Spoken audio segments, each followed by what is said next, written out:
So Lollipop Chainsaw was the first game I beat out of my backlog, and maybe it wasn't the best game, but it definitely wasn't the worst game.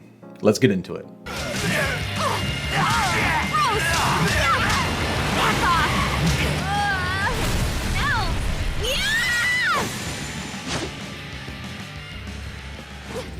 So Lollipop Chainsaw, the storyline is completely cliche, but you know, it works, I guess. But you play as a cheerleader that hunts zombies. Actually, your whole family hunts zombies, and there's a zombie apocalypse, and basically you gotta take it out while wearing incredibly provocative clothing. It is very much a fan service game at its core. So if you love fan service and looking at that kind of stuff, this game is totally for you.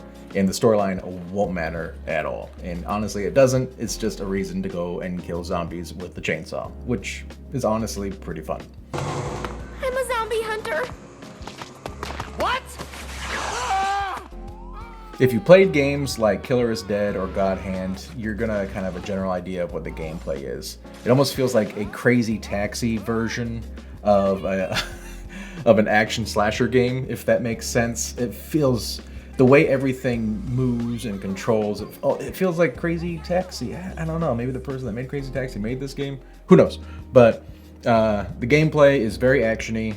It starts off super sluggish, if that makes sense. This is one of those games where you buy new abilities and build up your arsenal over time. And towards the end of the game, you'll have a bunch of attacks and it gets a lot more fluid with everything. But at the beginning, if you can get past the first few stages and just doing your best to focus on buying attacks and not those skimpy outfits, you'll have a better time. Buy the skimpy outfits later, buy your attacks first, and you know, make the game a little more fun to play. I mean, unless you just want skimpy clothing, then buy it. Do whatever you want. Juliet, I'm not a zombie. Not at all. So I totally glossed over this in the story mode part, but your boyfriend is just a head that's attached to your belt. So one of the gameplay mechanics is that you can put his head onto other zombies, and there's like quick time events and timing, and you gotta like, you know, go to point A to point B and do something. It's just kind of a little rhythm game. Nothing major. If you don't like quick time events, then this probably will bother you, and it slows down gameplay. So my biggest gripe with Lollipop Chainsaw is the fact that the gameplay is constantly interrupted by cutscenes or showing you the amount of zombies to kill or some weird little event that probably shouldn't need a reason to distract you from combat. It really interrupts the flow of everything, and I really, really wish they would have toned it down, at least by half or something. I know it gets kind of bad in Killer is Dead and God Hand, but this just seems almost unbearable. There was just so many other options. But besides that, once you get enough abilities and you unlock some more core items and stuff like that, the gameplay gets pretty fun. You're just gonna have to get through at least 2 full stages, I would say, before you really start ramping up. That being said, I did have a couple bugs crop up while I was playing the game. I think the second boss, the Viking guy, he hit me, his legs hit me or something. I cut him in half in second phase, and his legs hit me, and it pushed me out of bounds out of the boat. So I was just kind of floating there, and I was able to attack my way back onto the boat, but then I couldn't control my character. I could only attack, and I thought I was going to lose, but I actually beat the boss, and thankfully, once you beat the boss, it kind of resets your character in the middle of the boat, and I was able to move around again. So I got past that bug. And the second bug that happened, one of the zombies you have to kill, was underground, and I didn't know what was going on. I couldn't find it, and I could hear it, so I did the jump and X attack where you jump and put your chainsaw into the ground or whatever, and it killed it. So thankfully, out of the bugs that I got, I was able to get past them. Some people might not be able to, and I heard the game was really buggy before the patch. So if you buy the game on disc, I would recommend patching the game before you play it. Probably one of the highlights of the game is the music, the audio, the voice acting.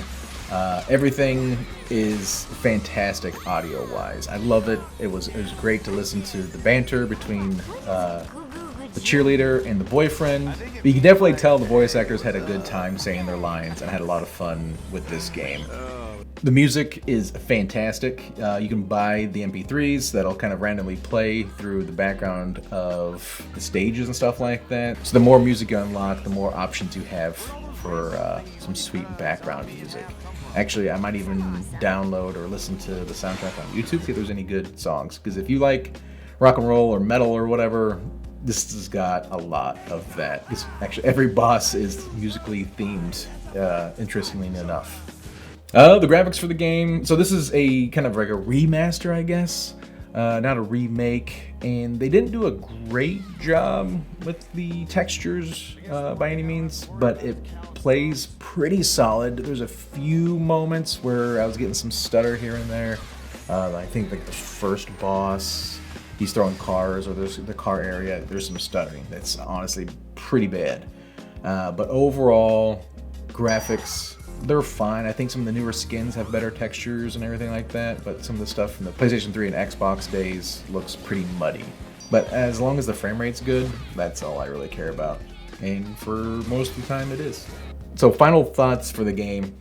It's kind of rough for this one. This is made for a certain type of crowd, definitely. If you love fan service, you're probably going to like this game. But, you know, the combat could be better, certain things could be better, and I have a hard time. I would have to know the person's, like, their style or what they enjoy before I can recommend it for somebody. If they're like, hey, I love action games, but I hate Bayonetta or I hate fan service games, then I would not recommend it. But if you love anime and love the fan service that it provides, more than likely you're going to enjoy Lollipop Chainsaw, RePOP, or if you're lucky enough to find the original one, you'll probably enjoy that as well.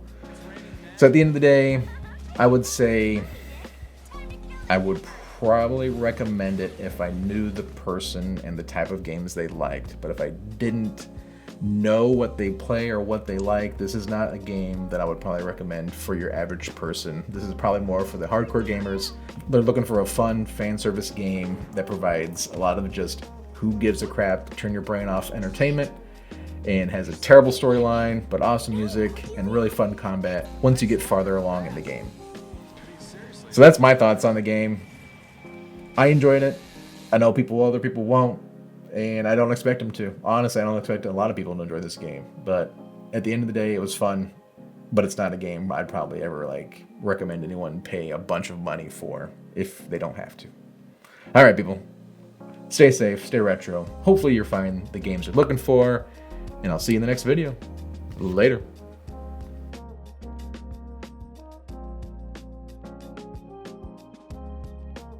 I'm not done screaming yet! Ah! This really hurts, man! Ah!